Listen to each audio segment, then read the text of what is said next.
Hello, everyone. Welcome back to Spurs from the Stands. I'm excited about this one, and there's absolutely no reason why. How are we all feeling ahead of the game tomorrow? Are we looking forward to it? Are we feeling all of the nerves, all of the feels? Because, of course, this game this weekend is supposedly a must win. But hey, we have been saying that for weeks.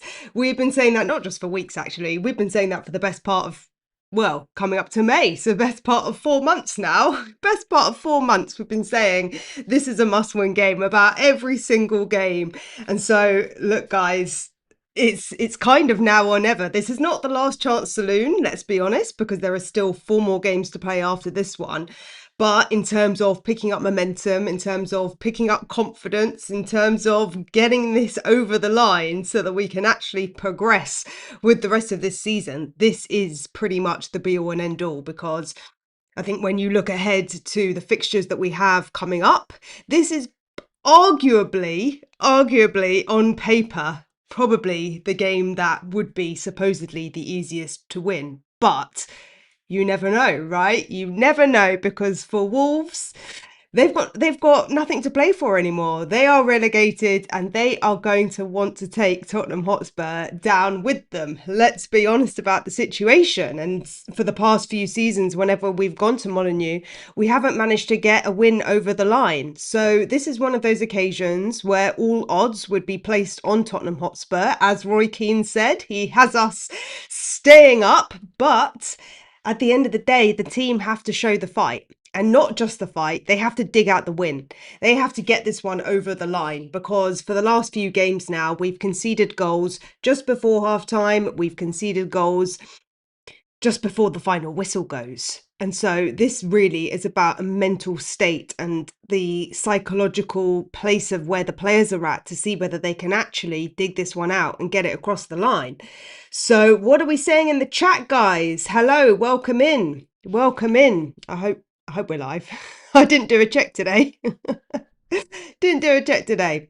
The good news is, though, I have a haircut booked for Friday, and we all know the thing about haircuts. You can only get your haircut when you win a game. So I haven't had my haircut since I started the channel, since we've had a win. So I think it's about time that I deserve a haircut, but also Spurs deserve the win. So I prematurely booked it in on the basis that Spurs can win one game in a row. So let's hope that things go our way. Oh dear, Jeff. Oh dear. Spurs make you depressed. Oh dear. Oh dear. Well, look, we're all feeling it. We are all feeling it ahead of this weekend. Yeah, we are. Look, it is what it is.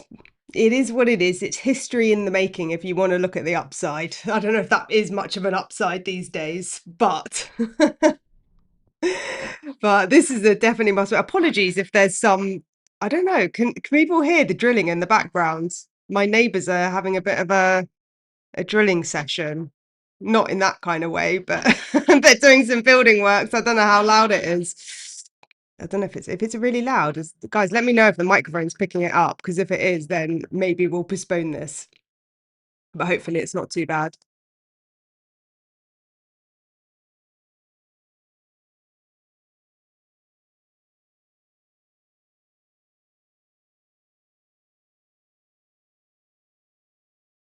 Right. I don't think the drilling is going to stop. But anyway, what are we saying in the chat, guys? What are we saying in the chat? Let me know if it's really loud. It sounds really loud for me, but I don't know if the microphone's picking it up because I've got some noise cancelling on. Good afternoon. Good afternoon, 3-star Reds. Good afternoon. Yeah, for you guys going Sunderland tonight. Oh, that's the big one. That is a big one. I hope that Sunderland do a job on you. I really do. I really do. That drilling is driving me mad, guys. You can't hear anything. Okay. Can't hear any drilling. I can't hear any drilling. Okay, good. It sounds very, very loud. Trust me. 8 o'clock in the morning, just non-stop all day. I don't know what they're doing. Um, Maybe I'm gonna struggle to concentrate. Maybe I'll put my earphones in. Anyway, guys, let's just dive in quickly to what scares me, the fact we haven't won against Wolves in 6. Well, tomorrow's the day, Yosef. Tomorrow is the day things are going to turn around and we are going to get this win over the line. We've got to get it over the line, you know? It's one of those situations. I hate the neckline of this shirt. I don't know whether it's because it's like wide necked or because it's like a men's version and not a female version. So I don't know. I hate this neckline of this shirt. But anyway, um it's Friday. It is Friday today. It is Friday today. Anyway, guys, let's dive into put my headphones in. The team news. So, as speculated yesterday, Udogi has been ruled out of tomorrow's trip to Molineux. According to De Zerbi, we think it is a muscular injury, but he wasn't specific about what that injury is, and he's hopeful that he's going to be back next game against Aston Villa. Interestingly, I was reading all of your comments on yesterday's video, and a lot of you were in favour of starting Mickey van der Ven at left back. So I don't think that's what he's going to do. I think he's going to go with Jed Spence. But let me know in the comments, because we will do a lineup. Let me know who you think he's going to play in that back line in replacement of Udogi. There was a lot of debate in the chat, in the comments yesterday, guys, about whether Sousa should be starting, whether he's good enough to start. A lot of you said that he should be starting over Spence. And then there were some of you who were saying that Spence is an amazing player. But interestingly, quite a few of you pointed out that since he's been selected from the England squad, it's kind of got the better of his ego.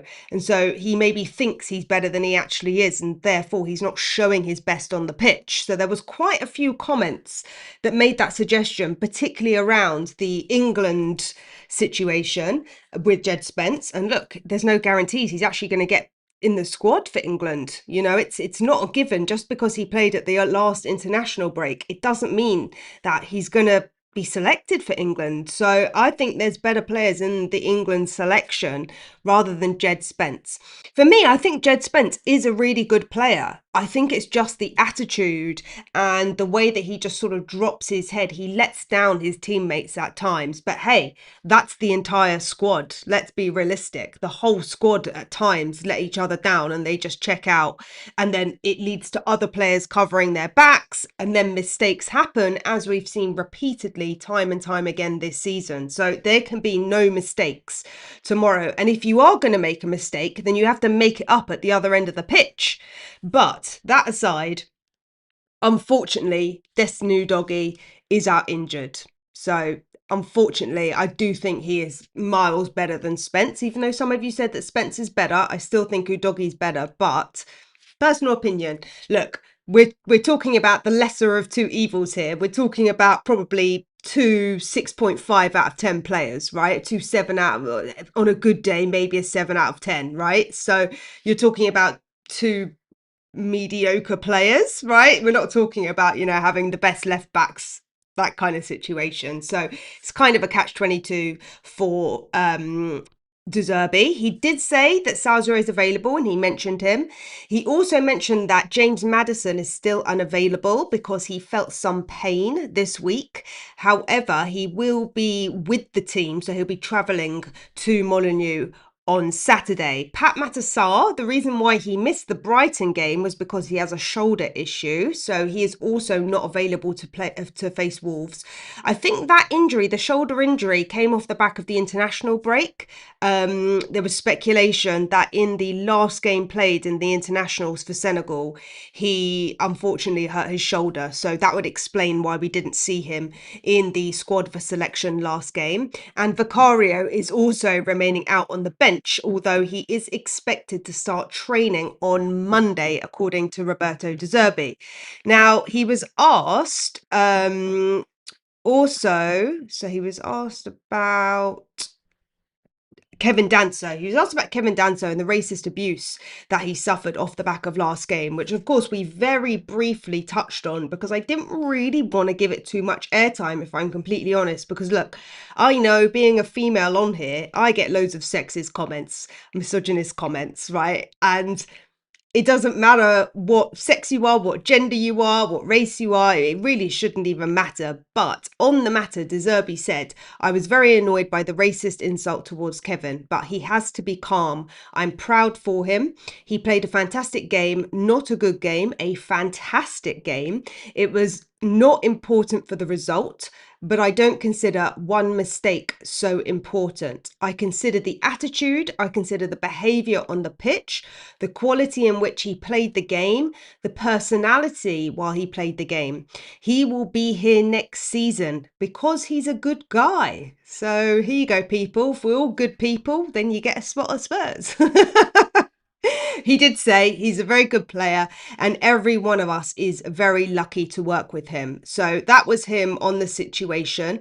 Look, he's come out and defended pretty much every single player in this press conference. I've got to be honest, but he did speak about the racist abuse. Of course, there has been some publications on the Spurs website today about some racist abuse. I'm actually not sure if they've released a t-shirt which says against racism on it, but there was an article today which, guys, I'm so sorry. I've had such a busy day today. I couldn't explore that any further, but maybe at another point, maybe some of you know if you've seen the article that came out on the Spurs website about a t-shirt against Spurs with the logo on it being released. So that was the news on that front.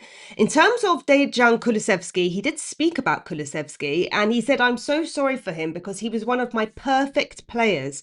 He's a very specific player for me. And look, De Zerbi, I think Thomas Frank and Igor Tudor would have said exactly the same thing. And I even think Ange would have said the same thing last season, to be completely honest, because Kulusevski has been one of our biggest losses in terms of squad availability, along with James Maddison. I think those two are probably bigger losses than maybe even Kudus, to be honest, because I think what both of them have shown over the last 2 seasons is more than what Kudus showed us for the first half of this season. But they are different players. But he said, you know, they're very specific players for him, like Kudus and Romero. But I hope for him that he can play in the World Cup, because the World Cup for a player is a moment. It's the best period of their career, but I don't know the situation very well. So he's kind of refraining from commenting on the actual injury and the medical complications in and of itself, although we know that Kulusevski had to travel abroad, he had to have a second operation, and from the sounds of it, it sounds like Maddison's going the same way if he's still experiencing some discomfort. So I'm not so in favour of all of these injections. I don't think the injections necessarily solve the problems that these players are experiencing. But injections seem to be really favoured, not just at Spurs, but like for a lot of squads as like a sort of like a stopgap to try and help ease the pain and get players playing again. But look, we're doing this out of desperation, right? We are absolutely playing these players. Like the fact that Udogie played the full 90 minutes against Sunderland was because we needed a left back, you know, and he is our best left back. The problem is that you can't be in a situation where you're running these players into the ground again and again. You know, if you're going to bring a player back from injury, you need to have the squad rotation. And I think De Zerbi learnt that the hard way, which is why he only played Bissouma and Bentancur for the first half and maybe like 10 minutes after the first half in the Brighton game, albeit I think he took Bissouma off earlier than Bentancur because Bissouma was on a yellow card. And we know what a liability he can be. But he was asked which players he feels can step up in the final games of the season. He said, I think Xavi Simons, well, we all saw what he's made of and what he has the potential to do last weekend. He also mentioned Conor Gallagher. He said he stepped up against Brighton. He said, I watched the same Gallagher when he played in Chelsea. So I think he's sort of implying that already Conor Gallagher is showing signs of improvement. And guys, let me know in the chat, do you think Conor Gallagher improved in that Chelsea game? For me personally, I think he had a much better performance. It wasn't perfect, but I think De Zerbi's kind of playing him in his best role. And look, you can see that he's a runner. You can see that he chases things down. Maybe not as creative, but it's maybe not such of a problem if you have Xavi Simons playing in the best way that he possibly can, right? But let me know what you think about Gallagher, because I think he's going to be his favoured midfielder for the rest of this season. Dominic Solanke played a great game, and Mickey van der Ven. He said, I don't know what was the problem, but everyone knows my opinion about him. So that was in reference to Van der Ven. I think it was in reference to Van der Ven because he kind of did the Van der Ven as an add-on when he was talking in the press conference. So I can only presume he was referring to maybe a bit of an attitude problem that's been coming out in the press, or the news about Mickey van der Ven being linked to Liverpool and now Man United. Of course, this is all coming out in the press. And so I like the fact that De Zerbi is backing his players. He's standing by his players. He's speaking them. He's bigging them up like you would never believe. You'd think this was like a golden generation, the way that De Zerbi was talking. But look, I understand, he's in a predicament. He's going to back his players. De Zerbi is not going to come out and say he had a terrible game because he understands the situation that we're in, right? So he's going to stroke some egos to bolster up their confidence, or in the hope that they can get this one over the line. He also said Pedro Porro scored a goal, but he played an important game. Udogi Danso, I think maybe he can improve his confidence, not in his attitude, because he's a good guy and he worked a lot in the defensive phase, and he's referring to Danso. He said, especially in the defensive phase, Kolo and Matthias Tell can both play better, but not can play better because they are playing bad, but because they have big talent. And I want to see all this talent on the pitch. And look, guys, we've said this pretty much all season yet again, right? We know these players are capable of more. We repeatedly say that these players are not performing their best, and the training videos look fantastic. But if you can't replicate it on the pitch and you can't dig out a dirty and ugly win, then without the points on the board, you're going to get relegated. So you can play pretty football, you can play tiki-taka, you can try and defend your box. But if you're going to concede goals and you're not going to score more goals than your opponent, that's it. Game's done. You're finished, right? So this is a situation where the squad have to go all out. The team that he picks, they have to go all out, and they have to make it their mission to win this game, as he implied at the end of his press conference as well. So those were sort of the cliff notes. Since Tottenham Hotspur has updated their website, they actually don't give as much information. They used to give a minute by minute of the press conference, but they actually don't. They just give the summary. But there were a couple of other things that he was talking about, although I can't really read my writing. But he said that the team need to be stronger. They need to have more confidence. And he was talking just generally about just this mental strength and this mental confidence and trying to get it over the line, because the last two games have definitely been better in terms of performances, but it means nothing. Now, there has been some other news which came out from Alistair Gold earlier today. And just in case you guys haven't seen it, he put out on Instagram and on X that the Premier League's key match incidents panel has ruled that Brian Brobby should have been sent off in the Spurs' defeat against Sunderland. The KMI panel voted 3-2 that referee Rob Jones had made a mistake in not punishing the push that injured Christian Romero, putting him out for the rest of the season, and initially Antonin Kinski with a red card, and that there is a two-handed push, which is an unnecessarily reckless action. Spurs, who lost the game 1-0, would have played the final 30 minutes against 10 men if Brobby had been sent off.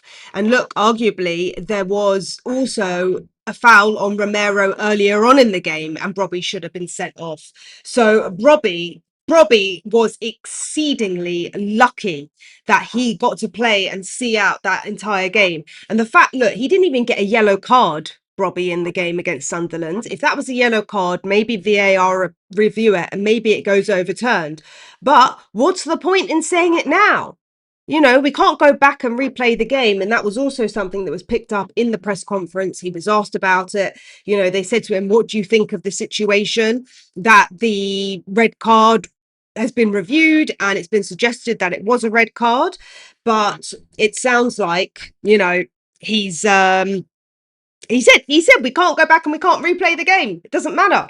So these decisions can keep going against us, but you have to be better than the decisions that are going against you at the end of the day.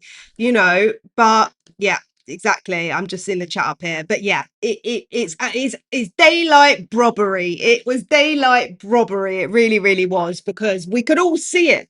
And now Romero's out for the rest of the season, and there was no repercussions. And look, Udogi last game was shoved off the ball. Udogi last game went absolutely flying. Nothing was given, not even a yellow. And meanwhile, you have players like Bissouma who are getting yellow. Xavi got a red card earlier this year for doing something that was arguably not as serious. And players this season have done similar challenges and also not got red cards. So look, decisions, unfortunately, are going against us. At some points of the season, they go against everyone, but it feels just so much more significant when you're down at the bottom. And when you're lacking confidence, you kind of get in your own head that everything is going against us, right? And you kind of, from that, your mind starts to spiral, right? And you start to think to yourself, well, everything's going against us, no matter what I do, it's never good enough. And so this is where the sports psychologist needs to be hired, because that's what they work on, that pattern of thinking, which can be self-deprecating at times. And you can see the team spiraling where at times when decisions go against us, right? Xavi repeatedly kicked off the ball or pushed off the ball last game. Yes, he needs to be stronger, but equally the refereeing needs to be more considered. So I don't know, guys. Like, maybe this is the game we get a penalty. Who knows? Who knows? Maybe a Wolves player gets sent off, in the first 5 minutes, and we play the entire game against 10 men. That would be great, wouldn't it? That would be great. But let me check in, guys, with you guys. What are you lot saying today?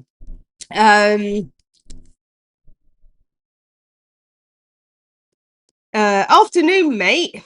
Who's Dixie Dean? Where's Dixie Dean? Who's Dixie Dean? I don't know where Dixie Dean is. Dixie, we'll beat West Ham Saturday. Good job. Good job. You do that. You do that. We love to see it. We love to see it. Who have got who have oh, you've got Everton. Oh yes, you're Everton. Okay. Well, I'd like to think that Everton can get one over on West Ham, but the way the season's going, anything's possible, isn't it? Anything's possible. But I hope that sorry, 3-star Reds. I know you're a member of the channel, but it's your fault. You became a member of the channel. But I do hope that Sunderland can do one over on you. Hey, guys, this is a crazy season because, look, Leeds are out of the conversation for now.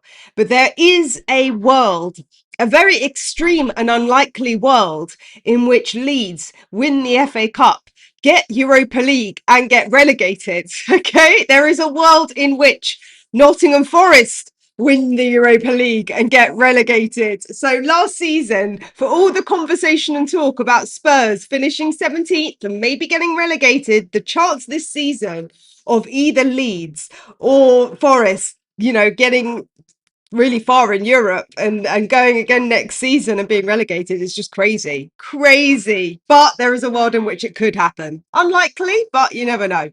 I'd take that all day. Both of them could be in the Europa League, or wait, that means if Forest win, they get to go in the Champions League, isn't it? So I'd take either of those scenarios if it means we stay up. I'd take either of those scenarios. Yeah, we don't know. Look, Everton can have a good game. Yeah, I mean Everton can be really great on their day. Um,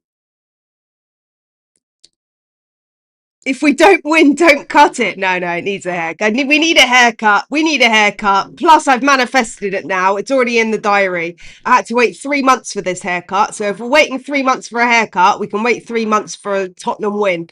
And when we get this win, it's going to mean so much more. It will mean so much more.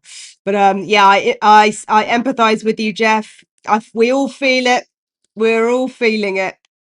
Yeah, we're all in the same boat. As we always say, we're trauma bonding in the hopes that we can get something over the line. Please. Wolves will do you over. Come on now, all boxed up. I can't remember. Were you a Forest fan? Can't remember if you were a Forest fan.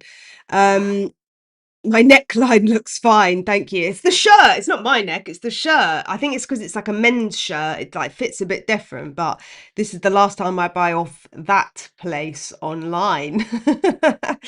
um, De Zerbi isn't afraid of controversy. I think he starts Sousa. Well, that would be interesting. I mean, I think it's going to depend on what he's seen from training because we've only seen Sousa once. No, we've seen him come on twice, I think. I'm going to move the mic away because I feel like I'm shouting. I feel like we've seen Sousa a couple of times. When did he come on? Sousa played 56 minutes against Liverpool.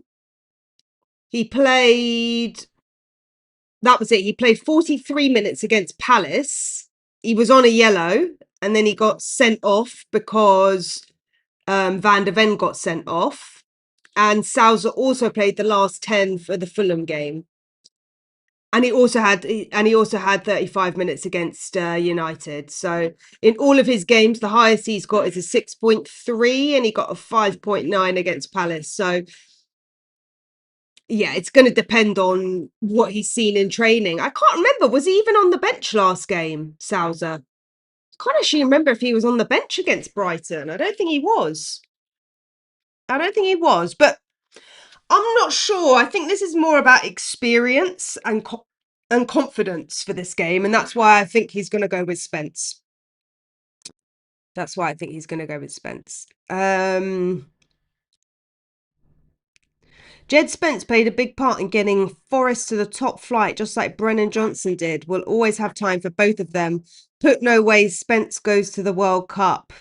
Yeah, I don't think Spence. Well, look, he could go. He could go. He could go as the third left back, but I don't know.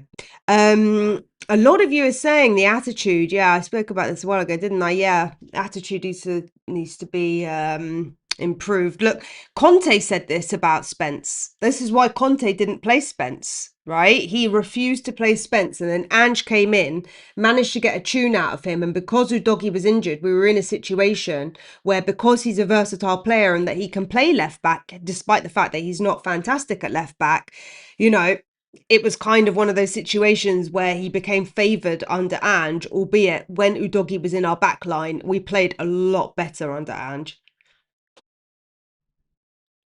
Good guys finish last. Yeah, they do indeed. They do indeed. And look, De Zerbi was saying that the team is too nice.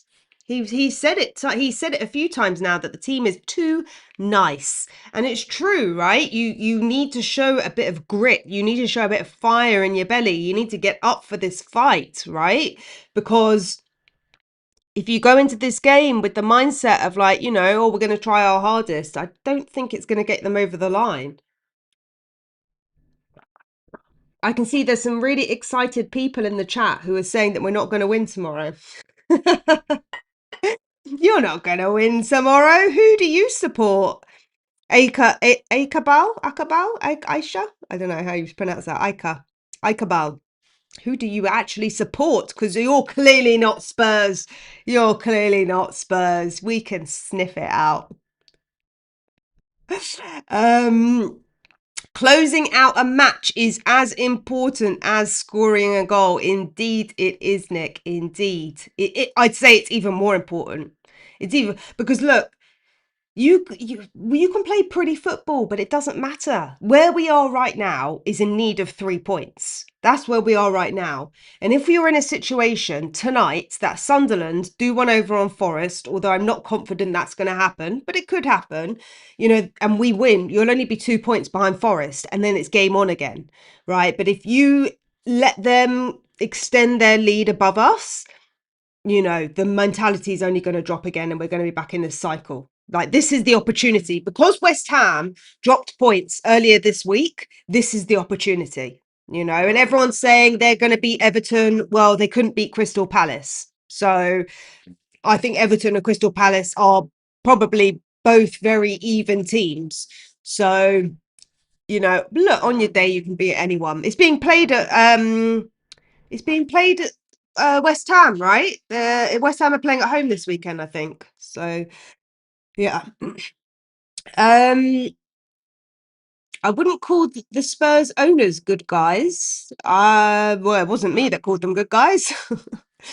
um, Spence isn't reliable. He's the kind of player when things don't go his way, he puts his head down, and that demoralizes the team. Look, they are all culpable of doing this. Every single player in that squad is culpable of dropping their heads at some point this season.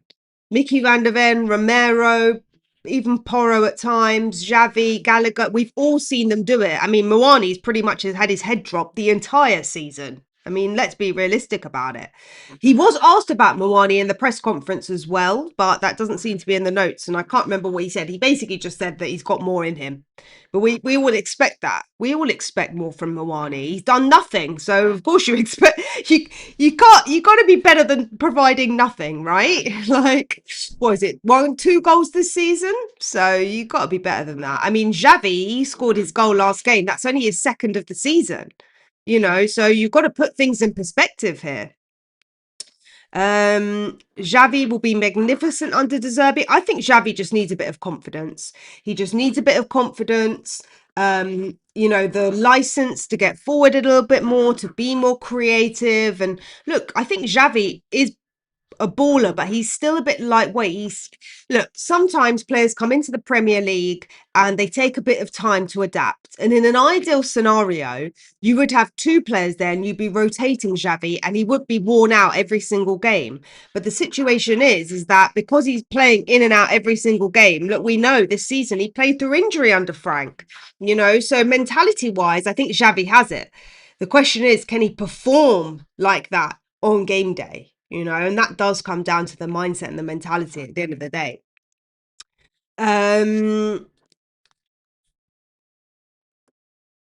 What else are we saying?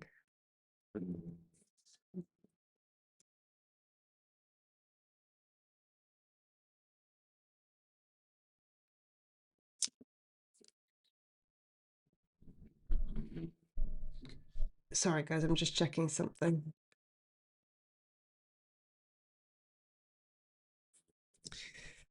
My earbuds aren't getting rid of the noise. They're not getting rid of the noise. How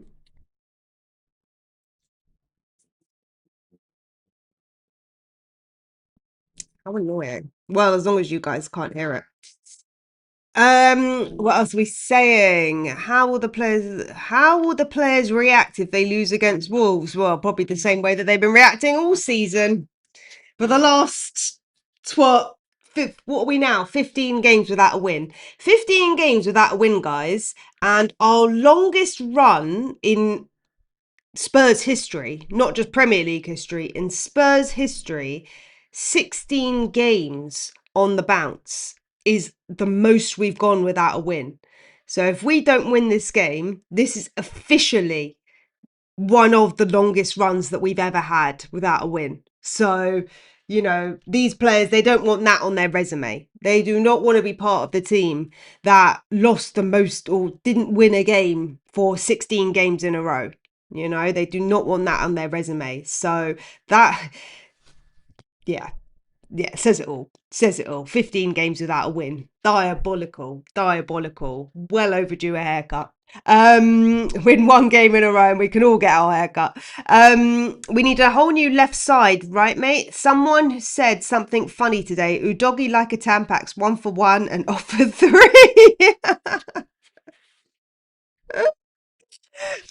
Yeah, I mean, we do need a whole new left side. That's true. We do need a whole new left side. He did speak about Tell, but he spoke about Tell and Mawani, saying that they both can be better and they both have the ability to be better, but he recognized that he was having to play them out of position. So he basically said that Mawani is not a right winger, he's a striker. And he said that Tell is not a right winger either. Tell plays on the left or he's a striker. So either way, one of those guys is going to have to play out of position again in this game. And I think of the two, Mawani is the better on the right-hand side, hence why he's been favouring Mawani. But he made it very clear that neither of them are the ideal solution because it's not the position that they would normally play. some of you are saying Gallagher's not good enough. I don't think we've seen the best from Gallagher. I think under Frank, he just completely didn't care. I think under Igor Tudor also didn't care. Look, guys, I think the saving grace of having De Zerbi in the conversation and keeping him is as our manager for next season. As long as he stays, if we go down, I'm okay with that. I'm actually okay with it because if he can get us back up, I have seen improvements so far under him. So I do feel a bit safer and secure in the knowledge that even if we go down, De Zerbi is still going to be here, especially now that Chelsea have just got rid of Rosinya. And especially because maybe we don't know whether United are going to keep Carrick. You know, you've got Liverpool maybe looking for a manager, depending if they keep Slot, well, maybe they get Xavi or something. I don't know. But my point is Bournemouth, there's going to be a lot of clubs this summer. Crystal Palace, they're all going to be looking for managers. So I think in retrospect, I don't really want to give the board too much credit. But on this one, they have done a good enough job of getting De Zerbi in. Whether they're going to give him the tools that he needs over the summer, let's see what division we're going to be in. And if we can actually get this game tomorrow over the line first before we have that conversation. Someone said, all boxed up said, Brighton went below par last weekend. Luckily for Spurs, they put that right versus Chelsea. I disagree. I don't think they had their worst performance.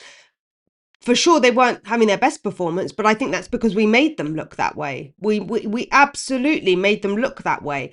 But no one will give Spurs the credit because we didn't walk away with the 3 points. And if we did walk away with the 3 points, people would say, well, it wasn't deserved and Brighton played better than us because that's just the form we're on. So maybe from an outsider looking in, that's the perspective. But as a Spurs fan, having seen us play all season, that was one of the best performances we've seen. So don't underestimate how good Brighton actually are. You can't say that they had a bad game and because they drew against us, but they had a fantastic game against Chelsea. Because the way that this is going, we played better than Chelsea. And if we do a performance like that and Chelsea don't go on a bounce, we can beat Chelsea. So anyone can beat anyone on their day, Don't knock Spurs just yet. Don't knock us just yet. It's very easy to knock a squad when they're down. Very easy to knock someone when they're down, But it's not over until it's over.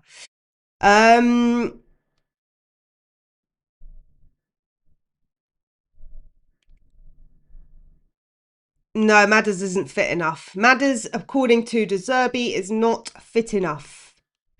Yes, Boris, I don't know. Welcome in, guys, if you're just jumping in.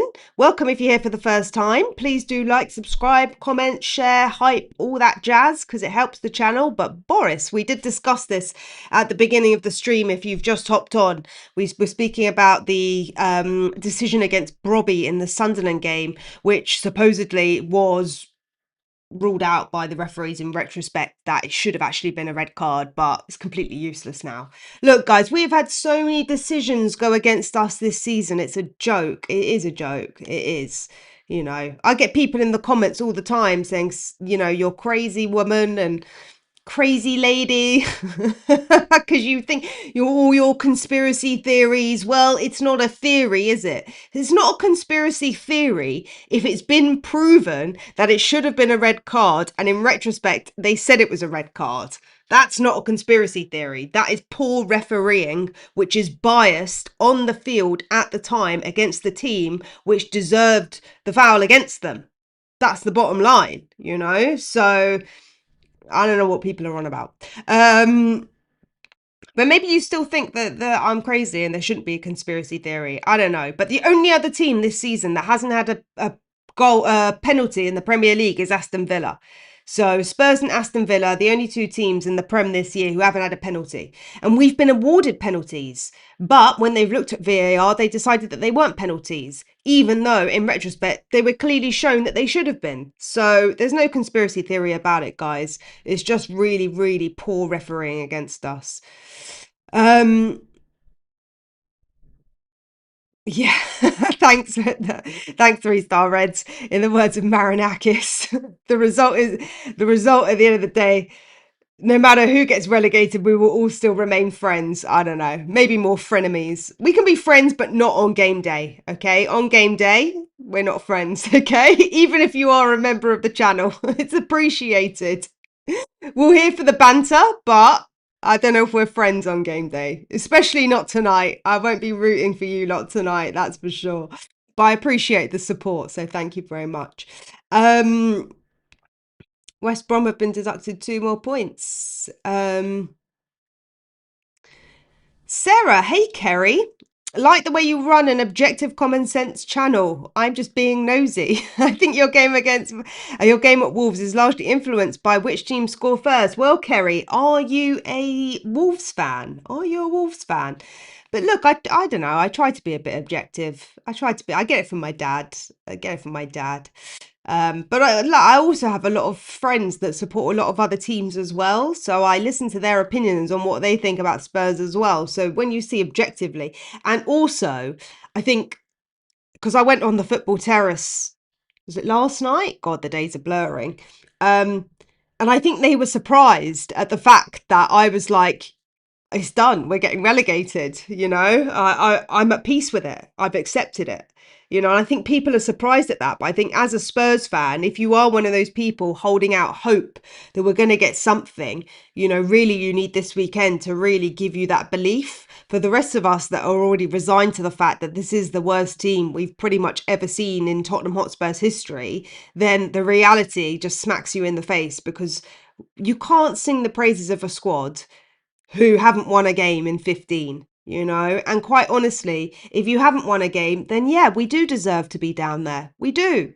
You deserve to go down if you can't win a game in the Premier League. It's as simple as that, And they need to prove their worth this weekend. They need to prove it. No one else can do that. The fans can sing all they like, but it's only those 10 guys on the pitch that can actually do it, or 11 guys.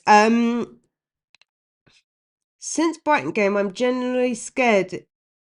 Oh, hi, Sunny J. I'm genuinely scared. If we lose tomorrow, I think I'll cry. I love our club, man. Proper gutted. Thomas Frank to blame as well. If we keep Johnson, we are mid-table at least.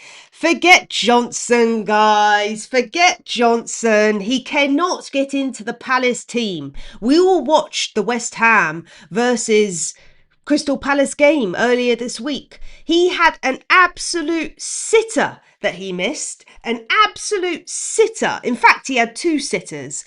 He was in an open goal and he couldn't head it in. He is not good enough for what we need. The biggest mistake was that we didn't replace him. That was the error. The error was not in selling him. Okay, you can't blame the fact that we sold a player who is below par for the reason that we are where we are, right? The reason why we are where we are is because Kudus got injured, and then 2 weeks later, Odegaard got injured, and then we didn't buy someone who could have been a 10 and a right winger and rotated and relieved Xavi and also provided us some width. That was the mistake. The mistake, I'm sorry. I don't know, guys. Let me know. Let me know. Maybe you guys think that we should keep Brennan Johnson. Hey, if we go down to the Championship, maybe he'd be fantastic. But for the Premier League, he's not getting into the Palace team. First starters, and he's missing goals. So as far as I'm concerned, he's not good enough. But look, I can see people's argument for it in the same way that people think Anne should still be here. But I think we just need to move on from it because we're in the De Zerbi era, and yeah, it just we De Zerbi can only play with the squad that he's got now, So we have to look forward. We have to look forward. What's the crack? Hello, the Irish gent. Welcome to you. Big up. Big up. And by the way, just to say, welcome to all the new members that are joining the COYS collective, and welcome along again to all the people that are rejoining, because obviously now I've been going for 3 months. So I introduced the membership, I think 2 months ago. So some people are renewing, but I think we also lost. There was one guy who was from San Antonio, and he was like, I'm searching for reasons to support Spurs. And I think he's checked out and left us. So I'm so sorry. I can't remember his name, but I'm sorry. Farewell if you decide that you don't want to support Spurs anymore. Plastic fan. We don't need that around here. Anyone who supported Spurs long enough knows an away game against a team being beaten every week isn't a given for us. Dr. Tottenham will see you now. No, let's take this off. There's no more Dr. Tottenham. No more Dr. Tottenham. De Zerbi's here. He's the doctor now. De Zerbi's the doctor. He's going to find solutions for all of our problems. We've had the operation. We're on the mend. We're on the mend. We're not quite fixed yet. He hasn't managed to fix us. He might not be able to fix us by the end of the season, but we've had the operation and now we're in recovery. That's where I kind of feel like we're at, you know? Not so much Dr. Tottenham, more recovery, you know? Um, we can't leave the keys with Graham Bergval because that's one of the reasons we're in this situation. They're good but too young. Yeah, look, we'll talk about the lineup in a minute, guys. Let me know who you think should be in the lineup. Do you think he should keep it as what he had last game, or do you think that he should make some changes to the squad? Because obviously Bergvall did come on. Obviously, we know that Bentancur and Basuma had their first game back from injury last game. Maybe I'll just get up actually very quickly the lineup from last game and then we can see who we'd take out and who'd we change.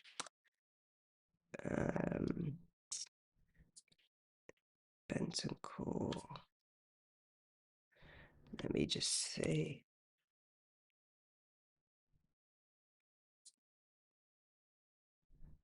Connor. So, well, that's half the lineup. He had Mawani. Well, he didn't quite play this, but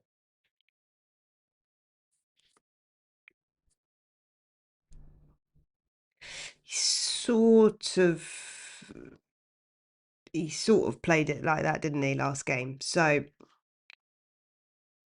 we'll run through maybe this was last week's lineup, guys, not this week's lineup. So let me know. Hold on, let me sort this out. Yeah, let me know if you think that there's going to be any changes. Come on.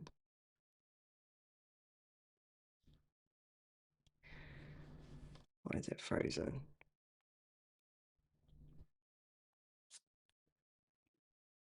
There we go. Yeah, let me know if you think this should be the lineup minus Udogi. Minus Udogi, obviously. Did De Zerbi actually have a contract included in the championship? I don't know why my mouse has just decided to go. Don't know what is going on with my laptop today. The speculation was that De Zerbi didn't have a break clause or a clause in his contract which said that his fee would go down if we went into the championship. That was what's been understood. So it's been understood that he would stay on the same wage if we did go down to the championship. That's what we know so far, but obviously that could change, and it's also speculation at this point because let's see, you know, Enoch, they think and they hope they're going to stay up, you know. I was actually thinking to myself, if we stay up and if we stay up and we have a really good summer in terms of transfers, I wonder if people go back on this Enoch 2.0 side just because it's their first summer transfer window. I think they need to get rid of Johan Lang first, but I'm curious whether people will still be protesting or not. I don't know. Let me know what you guys think. Like, if we had a really good summer and we stayed up and they actually backed De Zerbi. Thing is, I don't think they're going to back him, but Chelsea players wanted their manager gone. Yeah, well, our players wanted Thomas Frank gone, didn't they? I do think if we don't win tomorrow, then it's over. The confidence knock that will ultimately have a dreadful knock-on effect. Anyone can beat anyone on their day. A whole 15 days of footy in a row for Spurs.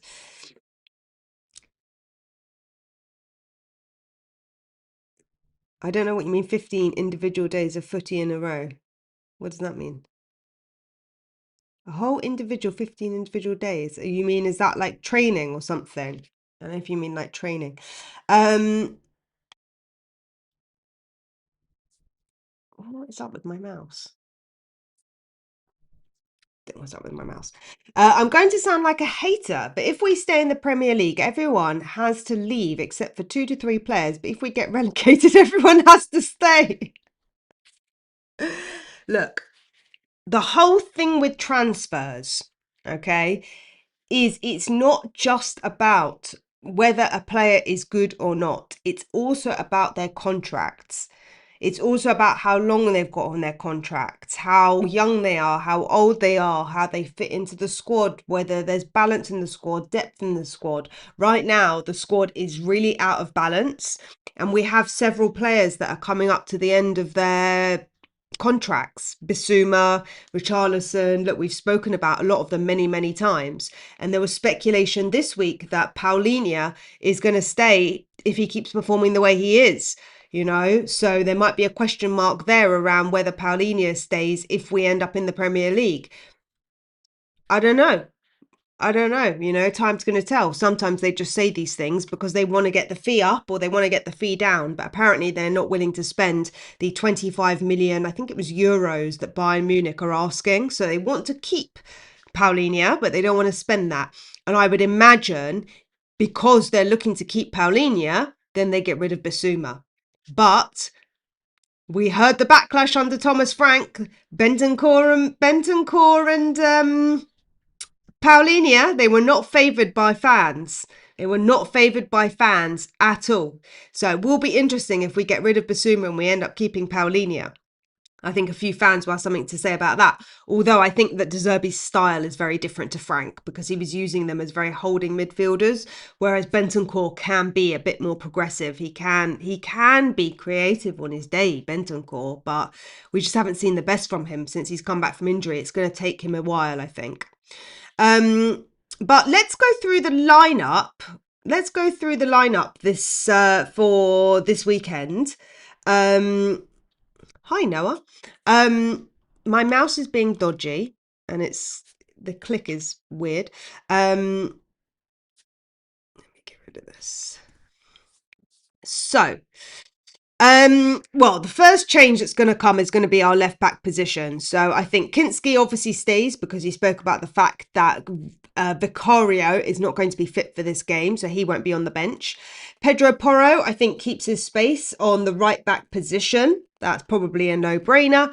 Kevin Danso needs to up his confidence. Had a decent enough last game, but it wasn't good enough to get it over the line. He had a little wobble at the end of the game, which cost us the 3 points at the end of the day. But I think that Danso stays in over Dragusin at this point. I think Dragusin goes in the summer. He's not good enough. But look, he's going to be on the bench because we've got no Romero. So Danso in. Van de Ven, he was also spoken about in the press conference. He did speak very highly about Van de Ven, but I think it's pretty, I want to say it's like common knowledge now, but obviously it's not common knowledge because the season is not over. But I think it's pretty widely accepted and recognised that Mickey van der Ven does not want to stay at Tottenham Hotspur. He's been made promises that, players would be bought, that we would be progressing, that we'd be competing for Europe again. And look, now we're just challenging for relegation, or to stay in the Premier League. So Mickey van der Ven was an interesting conversation last night, actually, on the football terrace, because obviously Terry was talking about, the prospect of getting Mickey at Man United. And as far as I'm concerned, Mickey's just checked out. I don't think he checks out like that for a Liverpool or a Man United. But then, is he really that good? Is he part of our problem? Because, we finished 17th last season and he was playing for Ange. Okay, he was injured for a bit, but I'm not convinced that Van der Ven is as good as everyone says he is. I think he's like a 7 out of 10. I don't think he's like an 8, 9 out of 10 player. I think he's a good player. I think he's a decent player. But I think if you're competing for Europe and in Champions League, I think you need better than Mickey. Controversial. I don't know. That's me. That's me. Left back. So I'm going to put Jed Spence here. I know there's been conversations around Southern starting, and Potentially, who's the other one that we could play there? Mickey van der Ven, but I don't think he plays Dragusin at centre back. He's not good enough. I'd rather see Spence at left back and bring Sousa on in the second half if we're winning. I think if we're winning, you bring Sousa on. There could be a situation where he plays Sousa, and then if we're not winning the game, he then takes Sousa off and brings Spence on because he is a natural left back. So the question is he going to go for experience or is he going to go for the best fit for the position? And in this case, I think he goes for experience. So I can see some of you in the chat saying Van der Ven left back.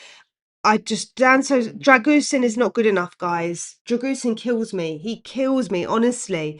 Honestly, I've seen him too many times this season starting for us. Just get rid, honestly. It's just, I'd rather see Spence at left back than Dragusin at centre back. Honestly, guys, he's so bad. I'm so sorry. I don't want to be negative about our players, right? I should be like De Zerbi, like, yeah, he's a really good player, but he needs to do better, Dragusin. But let's be real, he's not going to be here next season. He's not good enough. He's not good enough. I think the midfield, he stays the same. And actually, I think he keeps Mawani.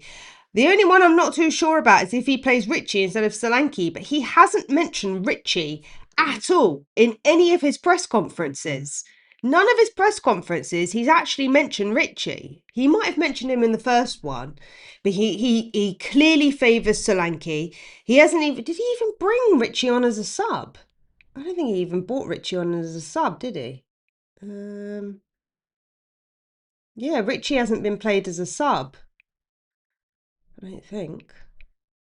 Oh, he came on.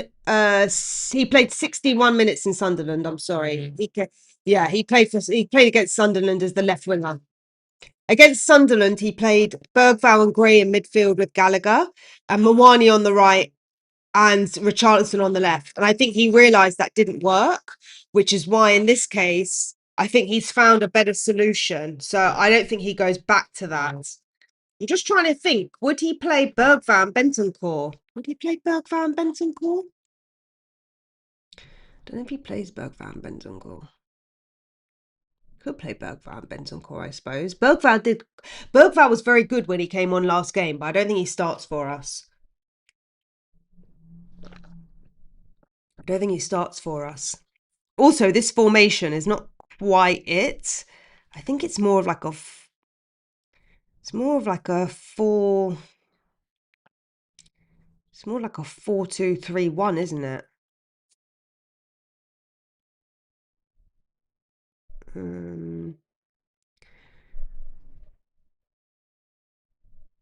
Where is it? I think it's actually more like this. Actually, no, it's not even like this, is it? It's not even like this. I don't know how he plays it, but maybe Gallagher sits more back. So maybe it is more of a 4-3. I don't know. I don't know. It's something along these lines, or he kind of does Mawani as a bit of like a false nine, sort of. Well, yeah, I'll just keep it like this. But you guys know they kind of interchange. I'm trying to think. Does he actually change? I don't think he changes Gallagher. I think he's quite happy with Gallagher. I think he's happy with Simmons. He's got no other choice with Simmons anyway. The only question mark I have is Bissouma. Does he play Bergvall for Bissouma? But I don't think he starts him. I don't know. What are you guys saying? What are you guys saying?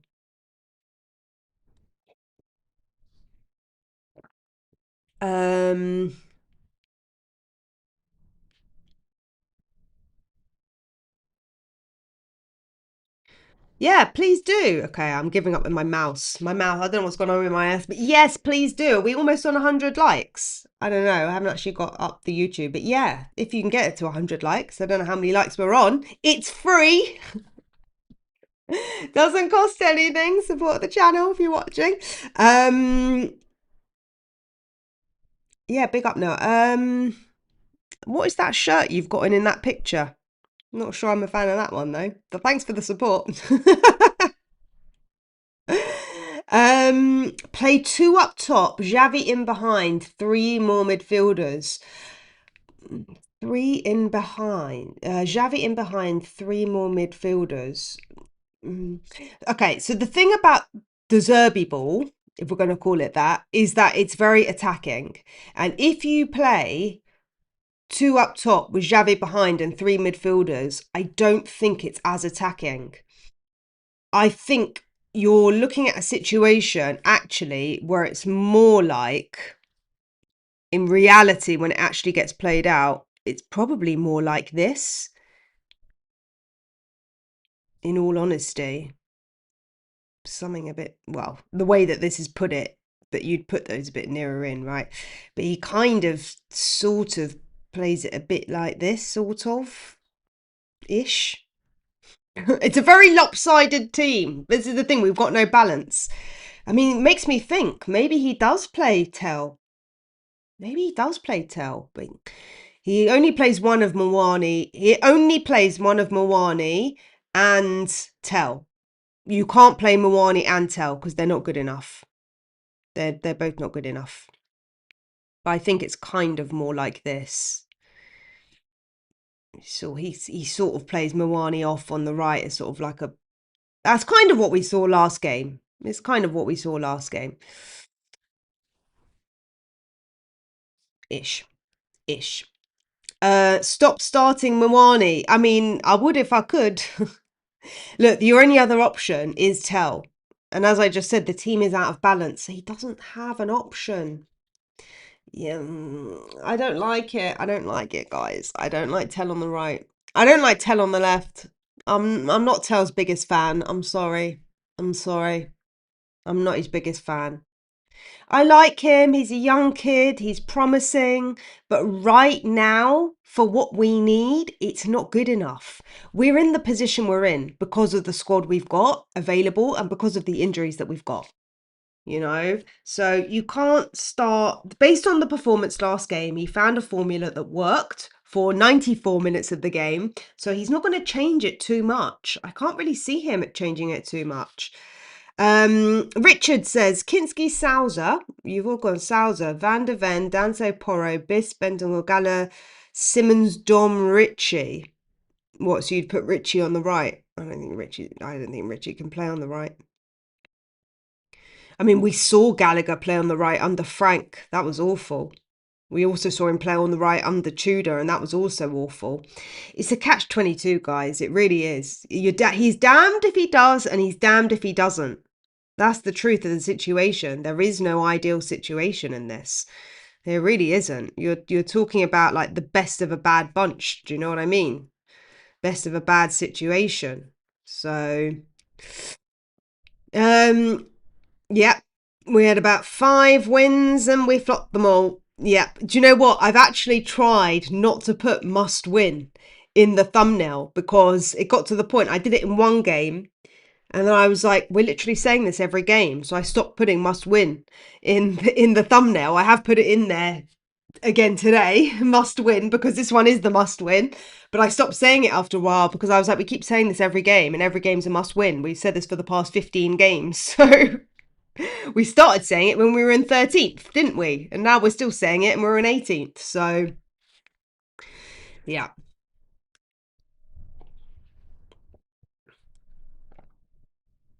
You'll be selling most cheap. It's the way it is. I presume you mean about our players, but at the end of the day, they're in contract. They're in contract. So, you guys saying they're going to sell cheap, maybe cheaper, but this isn't bargain basement. Yeah, you're talking about ENIC here. You're talking about ENIC. And for all of their faults, for all of ENIC's flaws in not spending big money, one thing they do not do is sell players on the cheap. That is not Tottenham Hotspur's style. However, Daniel Levy's gone. Maybe that's Vinay's style. Maybe that's Viv's style or Nick Bush's style. But I don't think they're not going to sell Mickey for like 20 mil. Like, let's get real, guys. It's just not going to happen. The guy's in contract. He might not want to stay, but they probably won't sell him if they can't get at least 45, 50. I mean, we paid 40 for Archie Gray. You're not going to get rid of Mickey van der Ven for 40 mil. You're not going to sell Mickey van der Ven to Liverpool for 40 mil. I don't know. Maybe I'm wrong. Let me know, guys. Let me know. Do you think we sell someone like Mickey for 40 mil? I think he has to go for at least 60. At least. You know, talking about Archie Gray for 40 mil and then they're going to sell Van de Ven on the cheap. Like, I just can't see it. I don't know. I don't know. Look, the player has to be happy. I get it. But yeah, we're if De Zerbi can get the players on side, even if we get relegated, they will have enough there to help us get back up, and those players will be loyal and they will be heroes. You know, if he can keep, the Archie Grays who played in the championship, you've got Odebear who's played in the championship, but I think we need a right winger. We need a right winger. You can't rely on Odebear coming back in December. Even if Kudus is back, you cannot rely on Odebear solely to be our set backup to come back in December. They've got to learn from this mistake that they've done this season.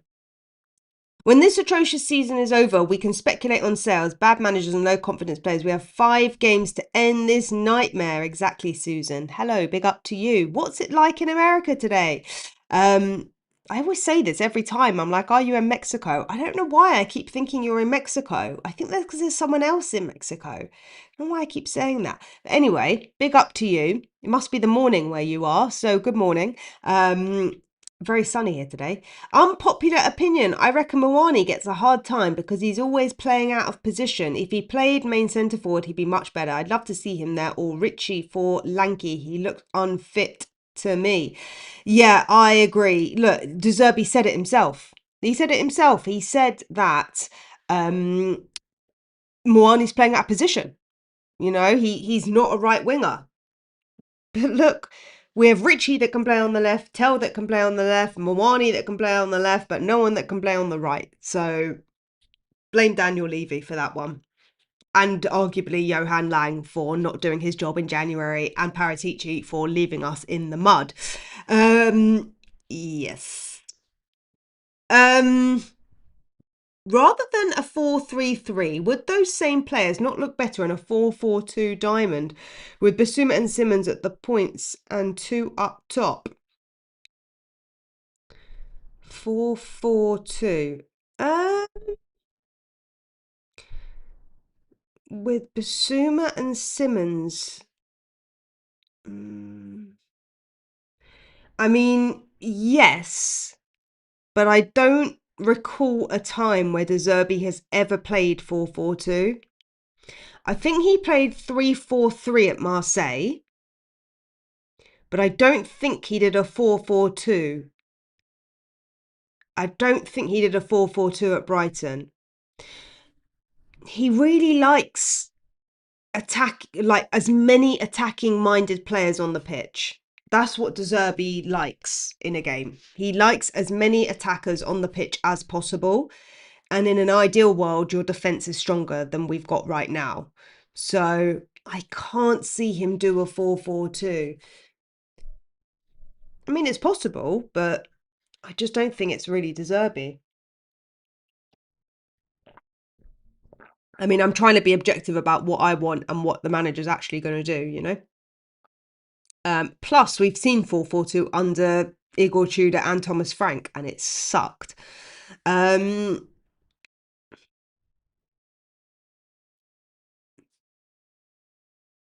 you Tottenham agent Tapster? Look, I'm sorry to ask, are you Spurs, right? But I'm always skeptical. I'm always skeptical when people say things like this. And the reason for that is if you were a Spurs fan and you'd seen how we've been playing for the most of this season and you saw that performance against Brighton and you thought that was a bad result and then you watched how they played against Chelsea, you were actually happy in retrospect.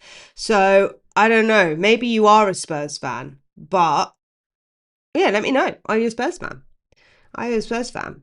Because yeah, Chelsea were a disgrace, but Brighton are the most on-form team in the league. I think Brighton get Europe. I think they get Europa, and there is a chance. I mean, that 4th space, they could get Champions League this year, Brighton. They could get Champions League. They're 6th.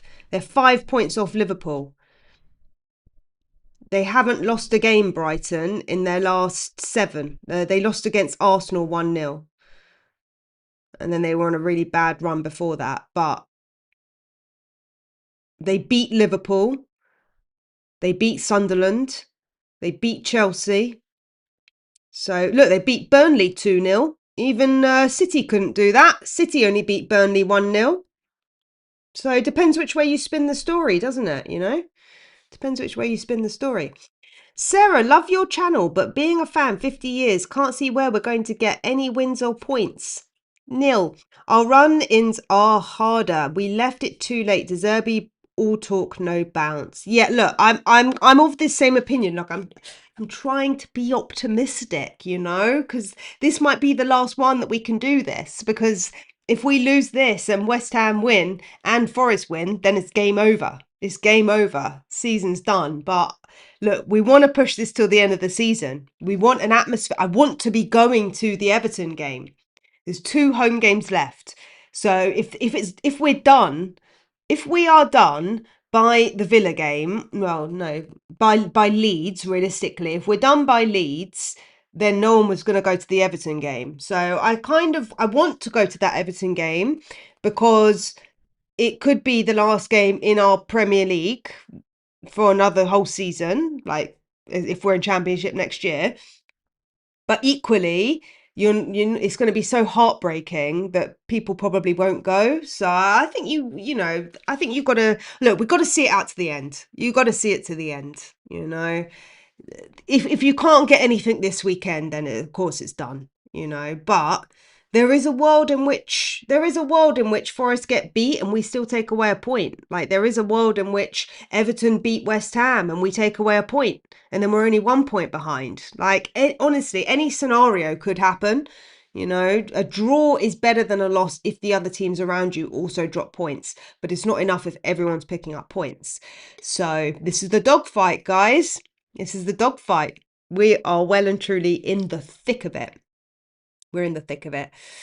A lot of you are saying Van de Ven left back. I just don't think he does it. I just don't think he does it. You can't not have Van de Ven in the back line. You can't have him in the back line. He's our captain. I don't think you can put him left back. He's too important for us. 5-4-1. I like the idea, but that does not fit De Zerbi ball at all. That does not fit De Zerbi ball. I don't think. What do I know? I don't know. We're all speculating, right? It could be anything. Could be anything. He could pull it out the bag and then he could put James Maddison on.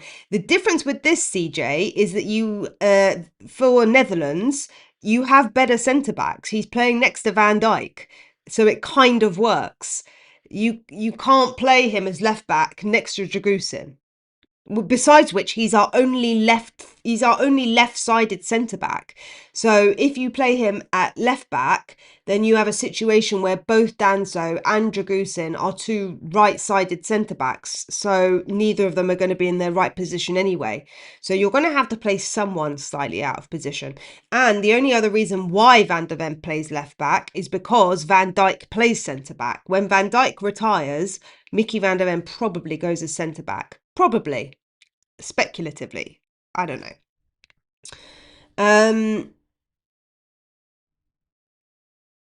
Can anyone tell me why Colo bent down when the ball was in dangerous area for him to play? Don't know. When did that happen? Oh, are you talking about the clip that's been going around, Shilpa? There's been a clip that's been going round. I think it's AI. I don't know if it's actually real. I didn't see it happen. Maybe it did happen, but I thought it was AI. There's a clip going round of like the ball being played in and Mwani just like ducking his head and running out the way.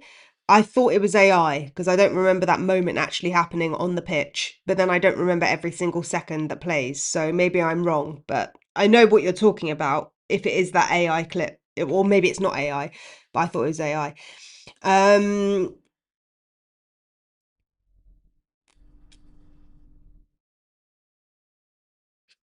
Thanks for this wonderful comment. Thanks for this cheery one. You haven't told us who you support yet.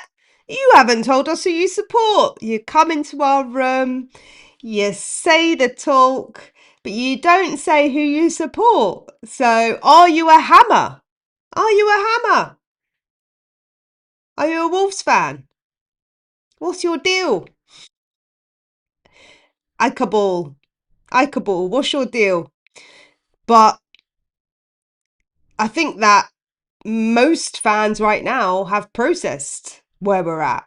So I think other fans haven't don't realize. I think rival fans don't realize how a lot of look. I'm not saying all Spurs fans think like this, but I have seen a turn in the comments since I've started this channel.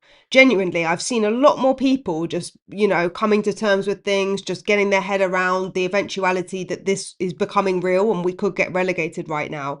So I think a lot of rival fans are not very in touch with how our fan base is thinking and feeling right now, because a lot of our fan base, we are hopeful, but we don't necessarily have any belief that we're going to stay up because we haven't seen it on the pitch. So I kind of disagree with this. Yes, there's a corner in every fan base that is Delulu. And you need fans like that. You need fans who are Delulu. When I go to a game, I'm Delulu. When I watch it on the TV, not so much, because the reality hits home. But I think you'd be surprised. I think you'd be surprised. No one thinks we're out of the woods. Mate, we're 18th with 2 points, trailing 2 points. You know, bless Alan, Tottenham Logic TV. Are you here, Alan? Bless him. The most positive Spurs fan there is. He asks me every day, am I any more optimistic? And I tell him no. Tell him no. Look, even Pete said in the matchday vlog last time, he said, I'm at peace with it. I'm at peace with it. We're at peace. We're waving our flags and we're still losing games. Come on now. May I say, your content and presentation is to be commended. You make heartfelt observations which resonate with Spurs fans. Big up to you. A refreshing alternative for other Spurs chat. Well, thank you very much, even though you're not Spurs. Have you told us who you support yet? Guys, if you are a Spurs fan, make yourselves known in the chat. Put a COYS in the chat if you are a Spurs fan. Even if you're just listening, put a COYS in the chat, because this channel is getting drowned out by rival fans and I want to hear the voices of the Spurs collective. I want to hear what you guys think. I mean, I love you guys as well for today, not tomorrow, but I love you guys as well. But I really want to be hearing from the sides. We're being overtaken over here. We've become a banter club. What is going on? We need the Sunderland and Brighton rematch. Archie has to be in the thinking. I should have just waited one more season with Leeds. Never imagined how the two clubs possibly could swap Leeds a couple of years later. Yeah, I mean, and Leeds are still in the FA Cup. And they could do one over on Chelsea. And then Southampton could do one over on City. And they could get into Europa. That would be crazy. That would be crazy. But yeah, look, no one would have thought it. I think, didn't Burnley just sack Scotty Parker as well? Didn't he just get sacked? I think he got sacked today, Burnley. From Burnley, should I say. I'm pretty sure. But Burnley have been in and out the Premier League for 5 seasons. Didn't cover that one, but yeah, they are the second team to be relegated. So it's only the third one to play for. Oh, Sonny's off to the shops. Well, I hope you buy yourself something nice. Buy yourself something stiff for tomorrow, because you're going to need it, Sonny. You're going to need something stiff for tomorrow, because it's going to be one of those days. 3 p.m. Oh dear, West Ham playing at the same time tomorrow as well. Agree with Sonny J that Spencer's one-dimensional. All that walking kills me. And brought out the best in him. Yeah, guys, look, it's true, but a lot of our players are walking all over the pitch. Look, De Zerbi's got to get that fire lit up inside of them. He's got to get them fighting. I think most of our players, I think the past 2 games have been showing that fight, but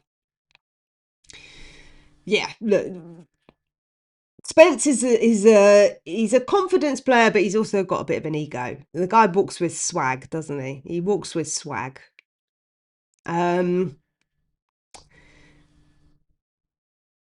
Some might say Mwani is a false player. Yeah, I don't know, we've got a few of those. Rather play Vicario on the wing than Mwani. No, you wouldn't. No, you would not, Molo. No, you would not. And you know why? Because Vicario cannot kick a ball. Vicario cannot kick a ball. I mean, he can kick a ball, but it's not necessarily going to be in the direction that you want it. That's the thing with Vicario. I think Kinski's distribution is so much better. But from the sounds of what De Zerbi was saying in the press conference today, I think Vicario still is the number one choice based on what he was saying today. I don't really know what Tell is. He's a left wing. He's a striker left winger. His number one position is probably a left winger, and then secondary to that is probably a striker. If he had better wingers behind him, he probably scores more goals. I mean, when he came in under Ange last season, he did have a couple of games where he scored a couple of goals very early on in that striker position, but we were still playing Son on the left wing, and Son is obviously the guy who creates a lot, and the Ange blueprint was very clear and obvious, you know, down the wings, back post, in the net, and he got a few rebounds. But Frank Ball was basically just dribble the ball into the back of the net, and we could never get close enough to do that and just score from set pieces. And so he's never going to score in that system. Tudor, we didn't see him long enough to really know what Tudor's system was. So there's still a question mark about whether Tell is going to become a good player for De Zerbi. But we know that De Zerbi likes him because he wanted him at Marseille. So I think the issue with Tell is you don't have the balance on the right. You don't have the balance on the right. And so you if you want to go full strength, which is what we need to do, I think that's why he chooses Gallagher and Mawani over him, if I'm honest. But I don't know. Look, guys, I'm not always right. I'm just saying what I see. Big up to you, CJL. Big up to you. Thank you very much for the super chat. Let's hope that it can get us a win. Come on, please.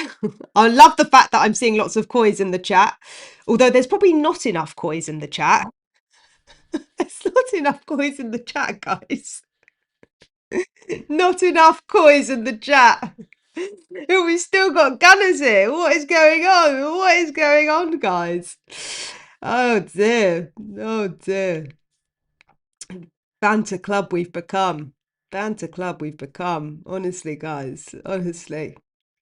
De Zerbi ball. Yeah, well.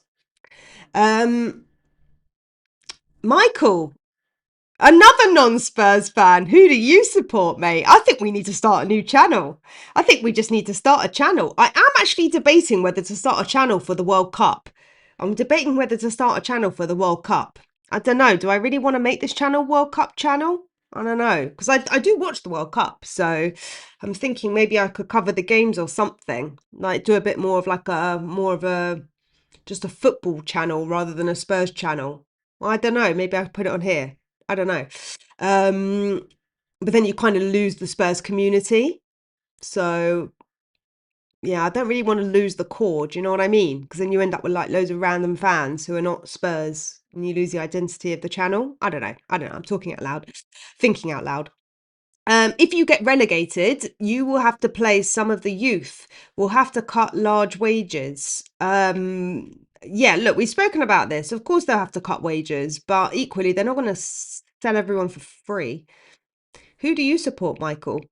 There you go. Richard gets it. Richard gets it. Justin sales of Van de Ven and Romero will bring in 120 mil. Yeah, I think maybe Romero more like 60 million euros. I think the speculation, because Atleti didn't really want to pay above 50 mil, did they? I think was the last speculation. It was something like 53 million or something. And then his dad came out and Romero's dad came out. Romero's dad was like, no, they're not going to let him go for less than 55 or something like that. But yeah, I think you can get 100 for at least for the two. You know, we're not just going to sell play. I'm not going to just sell play. Guys, you don't know our club. If you think you're going to sell Mickey van der Ven for 20 mil, you don't know Enoch. You do not know Enoch. Greedy bunch, they are. Greedy bunch. It's not Enoch that has to comply with PSR or its new version. It's Spurs, and they will be making huge losses in the championship. Costs will have to come down, and that means a fire sale. Well, Andrew, it's actually not as bad as you think because, first of all, they pumped in 100 million. They can also pump in more money because at the end of the day, it all SCR, and I don't know what the championship SCR rule is going to be. If they're coming in later because the SCR is being introduced in the Premier League, and you have to remember that our waged ratio is something like 54%. So we are way off the 85%, way off of it. We have got so much room to spend more money. The thing in the championship is the main loss of revenue will be from the TV and broadcasting rights, but they can pump in another 100 mil. They can make that up easy. 100 mil to Enoch is pocket change. If they told us that they are loyal to this club and they are going to make it work, that's what they told us. And if they are true to their word, all it is your squad. It's your relative costs coming in and going out. So if you've got money coming in, does it really matter? You know, as far as I know, the SCR in the Premier League is based on your football revenue, and I'm not sure how that works in the Championship. But it also pleads the case of having a bigger capacity. If you go down to the championship, there is also a case to say, well, if they make the tickets cheaper, they get 50,000 people in the stadium. I don't think they get that, but maybe they get 40,000. That is like, I don't know, 4 times what Lincoln is going to make. So it's all relative to how much the club is going to make in revenue. And they're still making big money in revenue. So they're not going to sell everyone. They're not going to sell everyone. And if it's true that they have relegation clauses, you know, there's no guarantees that the players are going to be on what they're on. Look, Romero, we heard that he signed a new contract because it had a relegation clause. He was made to sign that. And if that's true and his wages are going to get halved and the whole squad's wages are going to get halved, then there's no problem. There should be no problem. They plan for this. Big up, Swim Master. Big up to you. I don't know if we're staying up, but I'm extremely confident we'll beat Wolves 1 game at a time. Gallagher, 200k per week. What's he worth in the championship? Well, I would imagine, I don't know if he would have a relegation clause because he joined us quite late, but I don't know. Did we actually ever get confirmation if he was on 200k? Because I'm not convinced. I'm not convinced that this is 200k, you know? Where is he? Gallagher. I'm not convinced.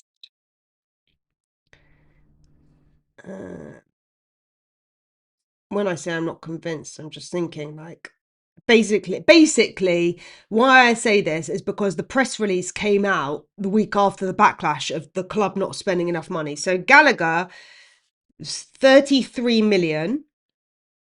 His contract runs until 31, so it's a 5-year deal. So 33 million. So he's on 6.6 million. He's on 6.6 million per year. I mean, it's not this simple, obviously. Not this simple. Okay, so according to my calculations, Gallagher's on more like 127 a week. He's more like 127 a week. Maybe there was add-ons, but based on a 33 million pound contract over 5 years, that's 6.6 million a year, which works out 126.9 million, 100,000 a week, not 200. So it's almost half that. Where that news source came from that he was on 200k was because the transfer window closed. Everyone was saying that Enoch said they were going to spend money. They released a press release which said, we put Gallagher on more money, but there was no proof or evidence of it. It came retrospectively after they told us he was on 33 mil for 5-year contract. So I don't know. Look, maybe there's the equivalent of £75,000 a week worth in add-ons. Maybe there is. Maybe there is, but I don't know where this 200 mil. I don't know. Someone's saying in the chat 175k. Yeah, well, according to my calculations, it's 127 based on that 5-year. But look, I don't know. I haven't seen the details of Gallagher's contract, so I'm speculating just as much as you guys. But don't believe everything you read that comes out from Enoch. Do not believe Do not believe everything that comes out from the press. Because look, you guys, they've got an agenda. They've got an agenda, guys. Smoke and mirrors. The player wage bill will be a problem in the championship, even if halved. Well, we're going to get rid of Mickey and Romero, so that's two of our biggest players.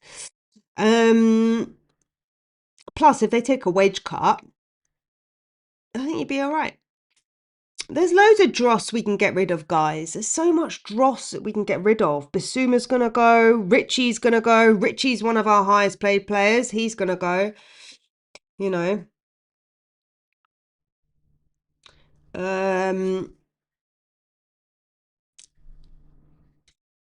Kilman was bought for 40 mil. Want a swap? No. And all the big name players likely have NDA in their contracts in case of relegation. The nature of the beast. Well, this is the whole thing. Non-disclosure is supposed to be non-disclosure, but it was reported. It was reported that they signed new contracts with relegation clauses. That's what it was reported. Because we have a mole in the club, guys. We have a mole in our club who just reports, they just report whatever people are speculating. It seems to come out in the press the day after. This is what I'm learning as I'm doing this content creation now, and as I'm like doing this on a regular basis now, I'm realizing that pretty much any time you get a wave of people all saying the same thing, the PR machine comes in and the day after silences or answers the questions of what the general consensus of the fan base is saying. The loudest voices, the people with the biggest following, generally from what I've seen. And there was a video that I did, for those of you that are new around here, I did a video way back when I started this channel when Frank was still in charge. And back in the day, I used to work in social media analytics, and I did a whole debrief about social listening tools and how the club actually listened to what's going on and what it revealed to us. So they're listening. They're listening, and it's not even a question. They know. People are asking these types of questions. Are there NDAs? And then they come out and say it. Whether it's true or not, who knows? Like it's confidential information, so it's all speculation. There you go. Leicester players on Premier League contracts and looks like going to League One on those wages. Yep. Yeah. Systemic Frog. Hello. Good evening to you. Good evening to you. Yeah, we are on a bumpy ride. Guys, please do like, subscribe, comment and share. Apparently we're close to 100 likes on the stream. I don't know, someone put in the chat that we're close to 100 likes. So please do like the stream if you've just jumped on. Yeah, we are going to do it. We are going to do it. I mean, I've got the belief. I've got the shirt out. I've got the shirt out. I told you, the haircut's booked. Win one game and the haircut's booked already. So, and even if we don't win, I'm still getting my haircut because it is so overdue and it's driving me insane. What are you guys saying? They're in awful shape. Oh, you're talking about Leicester. They lent against the parachute money already this year, so they have nothing for this season. 2 million TV revenue. Winks Vestergaard will be tough to get off the books. Yeah, I mean, they're also poorly managed, aren't they? They're also poorly managed. I don't look, guys, there's so much change. Look, Karen Brady just stepped down from West Ham. If they go down, they could they could be in trouble. There's so many ifs and buts, and we just got to play the game as if we're going to win it, you know. Ah, Richard, you're going to the last game, whatever. So even if we're down, you're going. Interesting. Okay. Interesting. I'm interested whether people have committed. I mean, I've got the season ticket, so obviously I've got the ticket for the Everton game, and you won't be able to shift it. And maybe you go to give them a sad round of applause if we do go down, but I don't know. I don't know. The human brain delays. Romero's out. Yeah. It's not really a new lineup. It's just that Bentancur was injured earlier in the season. There is a scenario where he plays Paulinho instead of Bissouma, but I do think Bissouma is slightly better. I do. Mickey's already at Real. Look, if we can sell him to Real Madrid, you take that every day over Liverpool and United. You take that every day. But it depends whether he wants to go. I think Mickey wants to play Prem football, and he is a boyhood Liverpool fan, I think. I'm pretty sure I heard him say in an interview that he was a boyhood Liverpool fan.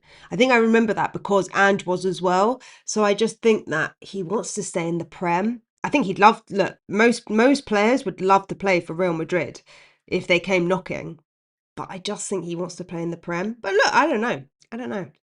Maybe I'm wrong. With AI, more, and he would score a hat trick. You guys. It's so true. It's so true. Well, you never know, guys. He might score this game. Maybe he's the guy.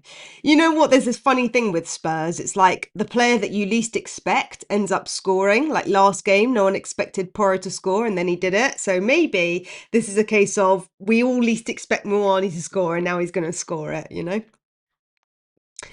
Okay. There's quite a lot of COYS. There's quite a lot of COYS. Big up, shout out to you guys. Shout out to you guys. Systemic Frog's got the COYS flag up there. Yeah, good to see. Good to see. Oh, I'm so sorry. I'm so sorry. Are you okay? You keep telling me. I'm sorry. Are you going to beat Chelsea? Are you going to beat Chelsea? I hope you beat Chelsea. Blimey. We need to knock them back a peg or two. Oh, thank you very much, Sang Marie. Thank you very much. Spurs are staying up, but if Forest win today, it's down to just 2. Uh, West Ham, sorry, Forest, they still have to play. Other than tonight, Forest probably have the hardest run, and they're still in Europe.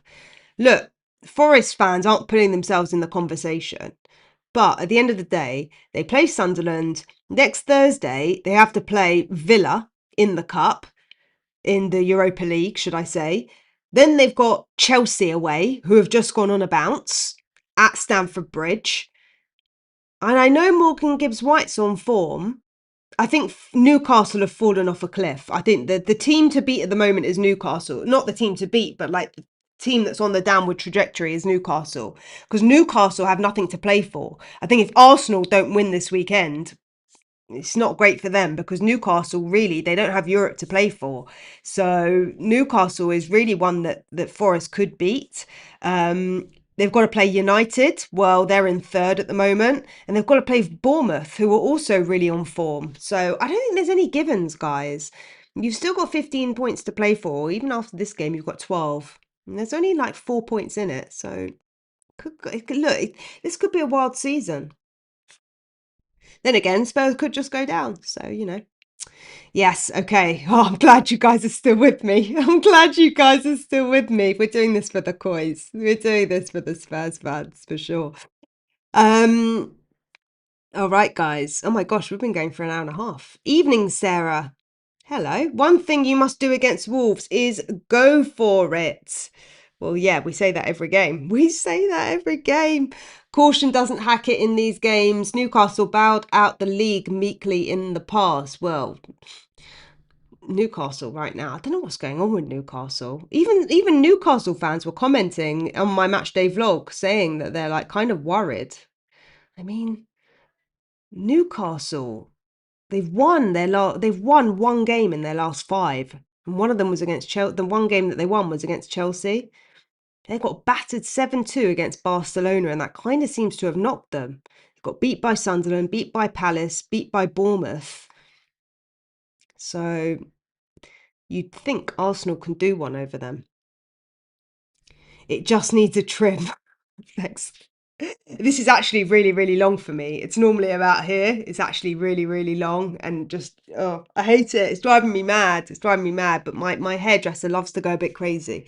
She loves to go a bit crazy, my hairdresser. So I wouldn't be surprised if next week I come in with my hair up here. But good news is that means we would have won a game. So, you know, how out? Oh, are you the Newcastle fan, Davy? Are you the Newcastle fan? There might have been a couple of Newcastle fans. Um, should I do a watch along tomorrow, guys? Should I do a watch along? Should I do a poll in the community tab? Maybe I'll do a poll. I wasn't sure if I'm going to do one. It's a 3 o'clock kickoff, so first time I would like to do a 3 o'clock kickoff. I mean, the last watch along wasn't too bad. I don't know whether you guys enjoyed it or not, because I watched it with my dad, who's kind of out the frame. The other option is I can just hop on live after the game and maybe just do a debrief after the game. Maybe we could do that. I'm just thinking 3 o'clock game's really hard to get up a good feed as well. It's not on Sky, so I don't know. What are your predictions? Yeah, guys, let me know your predictions for tomorrow's game. I mean, I hate predictions because I never know which way it's going to go. But what are your this weekend? So tonight,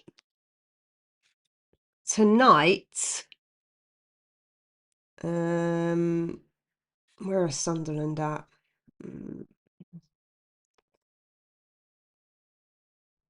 Mm, Sunderland beat Forest in September, and it's one apiece when they last played each other in the Championship. I think it's going to be an even game tonight, guys. I think it could be like a 1-1 Sunderland Forest. I think that could be a draw. I think it could be a draw. Spurs Wolves. You guys are going to hate me because I'm thinking like 1-1, but we need the win. So the Lulu is the Salulu. We're going to win to maybe 3-1. Maybe 3-1 to Spurs. I can't see us not conceding. I think this is kind of like a score two in the first half, concede one before half time, and then get another one back in the second half. That kind of situation, maybe. Could be like a 3-1. I don't know. I don't know, guys. Let me know what you think in the chat. Let me know what you guys think in the chat. Do you think we can take something? I think it depends how they come out fighting. I'll let you know after the first 10 minutes. But I think we're going to learn from Brighton and conceding really late, and we're going to try and kill it off quite early. So I've got a feeling you'll see a couple of goals in the first half, but I don't think we get through without conceding a goal. So, and in terms of West Ham Everton,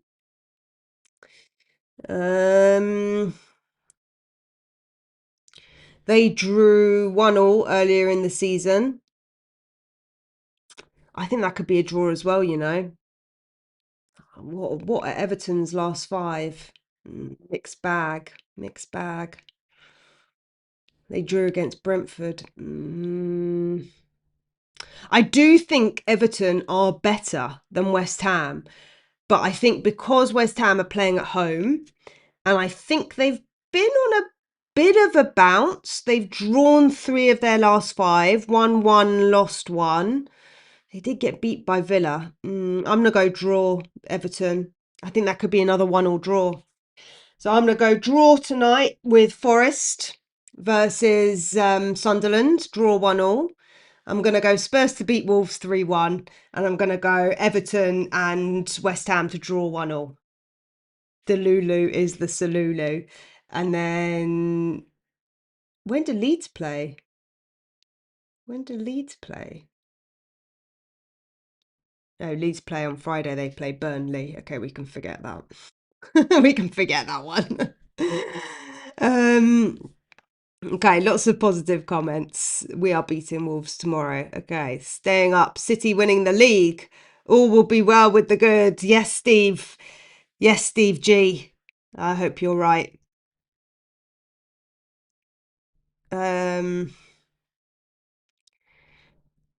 Drop Gallagher for Gray. Two youngsters and too experienced. Xavi as a free role. Hoddle 2.0. No. No. I like it, Macduff. I like it. But he played great in Bergvall. He played great and Bergvall against Sunderland and it didn't work. And I don't think De Zerbi is the type of guy to do something again if it doesn't work. He will learn from his mistakes, which our previous managers failed to do. So, yeah.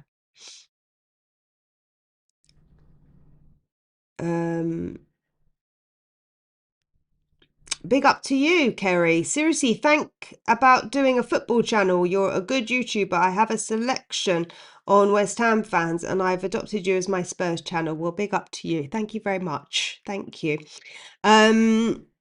Although, come back to me at the end of the season. Come back to me at the end of the season.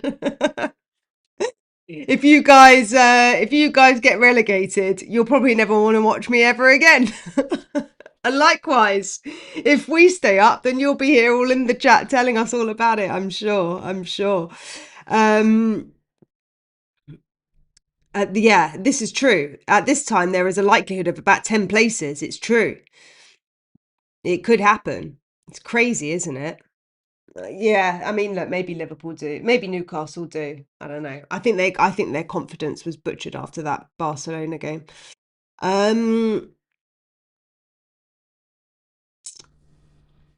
Won't cut your hair until Spurs. That's what I just said. Knock knock. That's what I said. I haven't had it cut. Well, to be fair, I haven't had it cut since last year. So realistically, it's been before January. But we'll just say I'll cut my hair when Spurs win one in a row, and the appointment's booked for Friday. So we're winning. We're winning. I don't know, King Hoddle. I don't know, but Hoddle, if you're around, maybe you can play for us. Maybe you can play for us. Oh, there's a lot of questions. Got lots of thinking emojis here. Hi, Sahib. What do you do for work? Well, I do coaching. So life coaching, mindset coaching, financial coaching. In other words, if you want a life change, if you want a change of direction, you know, if you feel like you're not succeeding in life, you know, life circumstances change, financial circumstances change, help people create financial freedom, love their life a little bit more. Kamzoa walks in. Big up to you. Thank you very much for the super chat. Big up to you. Thank you. Hi, Sarah. Score prediction for me. Oh, you've gone for a 3-1-2. You've gone for a 3-1-2. Come on. Richie with a few goals. We will survive. Enoch out. Bye, Sarah. Walks out. Well, right on time because we are winding up here. We're just going through some predictions. We're going through some predictions. What are you guys saying about predictions? Wolves 4, Spurs 1? Come on, Pete. You must be on the wrong channel. You must be on the wrong channel. Are you Wolves? Are you Wolves? I mean, if you are, you're already relegated. So maybe we'll see you next year. Maybe not. Maybe we'll be playing you in the championship with Burnley. Who knows? Who knows? Right, what are you guys saying? We are not going down. That's the spirit, guys. That's the spirit. Okay, so I presume you mean Sunderland. You're saying 1-1. Some people are saying 2-1. Forest win easy tonight. Okay, you're probably a Forest fan. You're probably a Forest fan, aren't you? You're probably a Forest fan, I'd imagine. Yeah. Well, If you're a Forest fan, would you take winning the Europa and getting relegated? Would you take Europa, the Europa Cup, and getting relegated? How would you feel about that? You'd take our title because Spurs weren't the first ones to do it. But hey, you guys could also win the Europa and finish 17th. Although I don't think it happens because I do believe that Villa will beat you. But football's football. You never know. Arsenal 4, Newcastle nil. Yeah, I mean, I don't know why Arsenal fans are crying, to be honest. Not that I'm happy about that. Not that I'm happy about that at all. Spurs 2, Wolves 1. Richard says tonight 1-1, Spurs to win tomorrow, and the Hammers 2-1 Everton. Okay. Not so keen on that one, but look, hey, that might be our reality come Sunday. Fans predicting a clean sheet for Spurs. Yeah, we always concede a goal. That's why I said 3-1. 3-1, 2-1. I think because we got to 2-2 last game, I think that you can't get to 90 minutes being 2-1 up because we always concede late. So I think De Zerbi's instruction is going to just get as many goals as possible. Look, at the end of the day, didn't Leeds win 3-0? I mean, if Leeds can win 3-0, if West Ham can beat them, we need the goal difference as well. So this could be a game for us, but equally, it could be a day where Wolves show up. Anything's possible, guys. Anything's possible. We could get battered. I don't think it's going to happen, but it could happen. They could get an early goal and then we just lose the plot. You know how fragile we are. That is the problem. That is why we are so hard to predict, because we don't have the fight to get back up. If Wolves get an early goal and we're not showing the fight, that's it. It's game done. So we are in such a fragile headspace as a team that we have to score the first goal. We have not come back once this season from going behind. Not once. And even when we do go up first, we barely ever manage to hold the lead, especially in the last 15 games. So it will be a huge feat for us if we can actually get this one over the line, but anything's possible. And if we don't win, then we deserve to go down. That's because Wolves are relegated. So if you can't beat a relegated Wolves, well, then we will see them in the Championship. Look, we didn't beat Burnley. So if you can't beat Burnley, if you can't beat Wolves, then you're down, aren't you? Some of you are saying Everton win. Newcastle win. George, you're so hopeful. You just said fans predicting a clean sheet for Spurs and not thinking clearly, and then you just had Newcastle to beat Arsenal 2-1. Maybe we'll circle back to this on when are they playing? Tomorrow night 5:30. Maybe we'll circle back to that one on Sunday. Maybe we'll circle back to it. 1-1. I think Wolves win 2-1. Ooh, systemic frog. My initial thought was a 1-1 draw. That was my initial thought, but I'm going to back the team tomorrow. I'm going to back the team. I'm going to back the team. Yeah, yeah. I love all these hopeful ones. My Delulu is us winning the last 3 games. Yeah, what would be Spursy is if we lose against Wolves and then we beat Chelsea. Like, that's Spursy, isn't it? Yeah, exactly what I just said, Davy. Anyone predicting a Newcastle win, then honestly, we are shocking. Players have down tools. Okay, well, you're clearly Arsenal, but I don't think you've down tools, but it's a mindset. You guys have a mindset problem. Bit like us. You need to get it over the line. I think if you win this weekend, I think it will do wonders for the Arsenal confidence going forward. And look, I want Arsenal to bottle the league more than anyone, but I just think that this comes down to mindset now for Arsenal and City, who can finish the season stronger.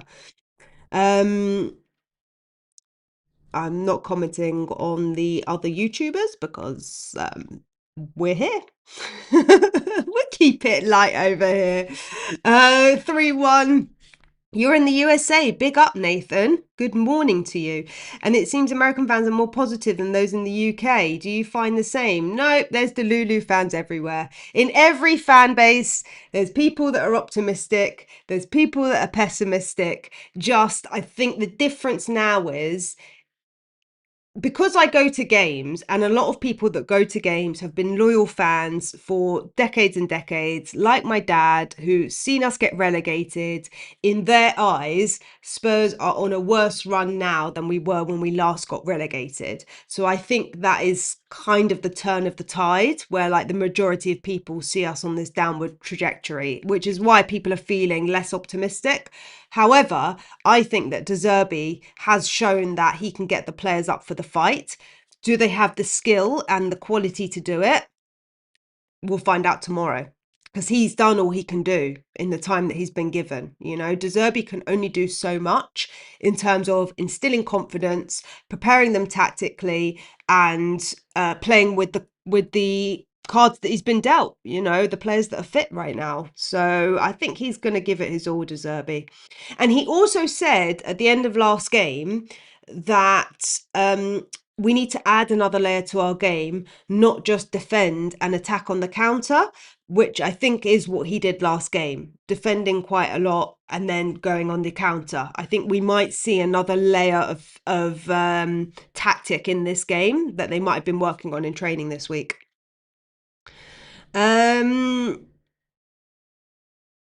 Sarah, you look refreshed. Yeah, I'm feeling more optimistic. Come back to me tomorrow.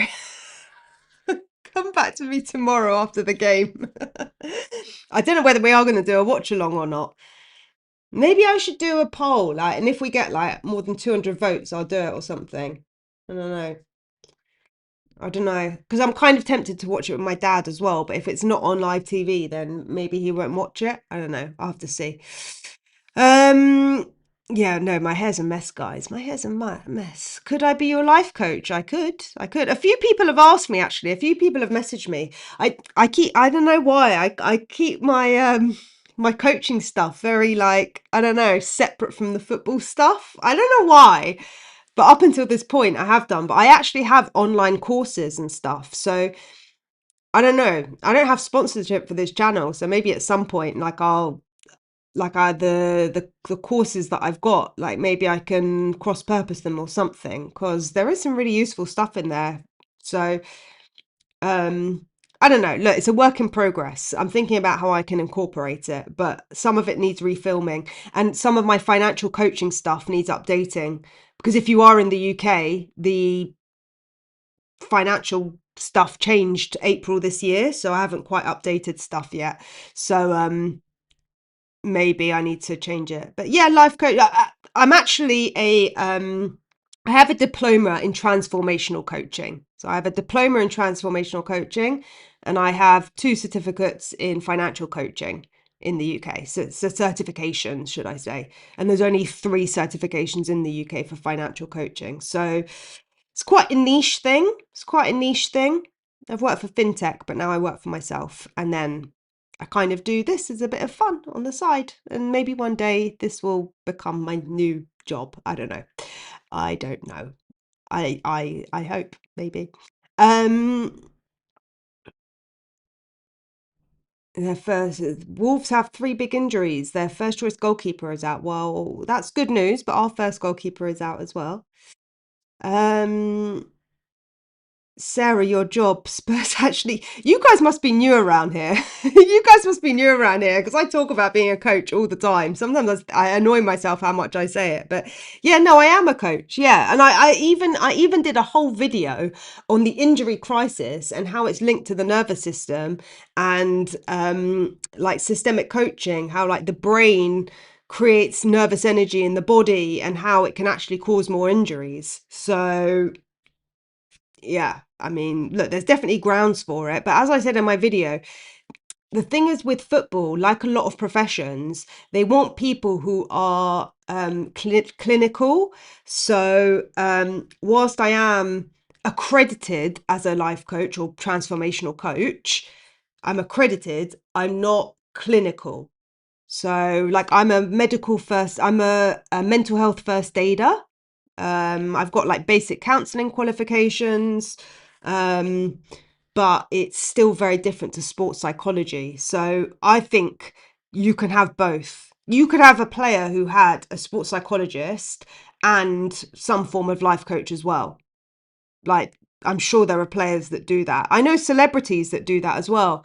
I've worked with artists, I've worked with illustrators, like I've worked with all people from all walks of life, business owners of all sorts. So it can benefit everyone and anyone. Um, right, back to the topic, guys. Got off track there for a moment, but thanks for the support. But yeah, look, I'll consider it. We'll when next season, you know, when we do a full season, because the first full season on this channel could be in the Championship. I might not even get to do a full season in the Prem until 27, 28. God, how mad is that? So I might not even see a win. It's crazy. Yeah, but I'll see come the summer. Lots of questions that I have unanswered, you know, about doing a maybe separate channel for the World Cup stuff. I don't know. We'll see how it goes. Oh, big up to you, Susan. Go to the gym, get working. 3-2, a late bomber goal. Oh, Nathan. Oh, Nathan, I'm so here for that. I am so here for that. You should have applied for the job on LinkedIn. Funny you say that, because I knew this was going to come up and I said it in the video. I covered the story. I covered the story before I saw anyone else cover the story about the psychologist's job. And then it made its way the day after into Football London. Look, guys, I'm not saying that I'm the first one to report on stuff. Definitely not, because it's already out there. But I do try and stay ahead of the curve in terms of like looking at news and what's coming out. You know, I've got my finger on the pulse. I do have my finger on the pulse. So I knew this was going to come up. And the reason why I wouldn't apply for it is because it's clinical. However, they do have a well-being role. They do have a holistic well-being manager role. But I'm more of a consultant. Like the approach that I take is that you shouldn't really need, it's not the same as psychology and counseling, because coaching is more like, let's say you set a goal, right? Let's say you say, right, we want to win a game, right? Coaching would be for a set period of time to help you achieve that objective. And then the skills that you learn, you can apply for life. Whereas counseling or psychology, it's clinical. And the whole thing about clinical studies and clinical therapy is that they want it to be reoccurring. Like they want to keep, it's not that they want to keep you in that place, but it's disempowering. I don't know if I'm doing it justice, but it's disempowering, right? And that's why people have counselors and therapists for years and years, and then they never make progress, because it's a different perspective, because it goes back into your past trauma. Whereas coaching is more about, right, this is your goal. How do we get there in the fastest way possible? And once you've achieved that goal, in theory, you don't need that continued coaching until you want to up level in your life again. So they have very different like objectives, you know. Like I tell a client, like if after like, you know, a year you're still in this pattern, then there's a problem, because you shouldn't be in that place for too long. You know, when you just feel like everything in your life has just like come down and you just like really need a change, but you kind of stay in that place for too long, you know. So you need to make a radical change, and coaching like helps you change your self identity. That's what it does. That's a better way of saying it. Coaching can help you change your self identity. So something like confidence, it can help you get more confident, you know, overcome your fears. Whereas counseling or psychology, it is very different. So that's why I'm a fan of coaching, because I've had counseling years and years ago and it didn't work for me. I found it very depressing, but everyone responds to different therapies in different ways. They all respond to coaching's only been popularized since like the 60s. So anyway, that's probably a conversation for another time, because I've got dinner. My mum is not going to be happy. My mum's not going to be happy. But yeah, I am very ambitious. I am. Yeah. Anyway, guys, sorry I went on a complete side quest at the end of this. But yes, words have so much power. Exactly. 100% this. And that is what coaching seeks to transform. Not just your words, but the thoughts that go with it. Whereas counseling, psychology, slightly different purposes. everything has a place at the right time for the person who it responds to the best. So, yeah. Anyway, right, guys. Um, um, Oh, someone's just said Rudolph. Just welcome in, Rudolph. We're just checking out, but he just said life coaching and mental health. My 19-year-old nephew is the West Ham first team squad and recently scored for England in a 6-0 qualifier. My 14-year-old niece plays for Chelsea in England. They don't. I think you mean they don't have a psychologist. The England men's team is very well known because under Southgate he was very keen on that.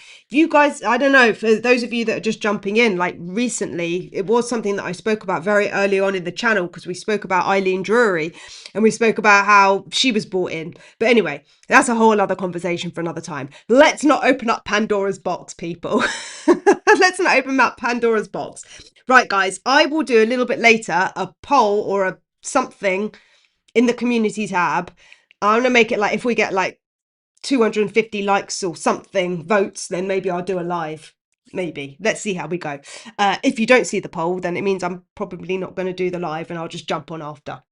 But anyway, guys, thanks for jumping in. Thanks for tuning in today. Big up to Spurs. Come on, please. Huge, massive game tomorrow. Must win game yet again. But this one we actually have to win. And this one we actually are going to win. So, guys, I'll see you all tomorrow, either before the game, during the game, or after the game. But either way, I will definitely check in with you lot. Have a lovely evening. Enjoy the sunshine if you're in the US, as some of you are.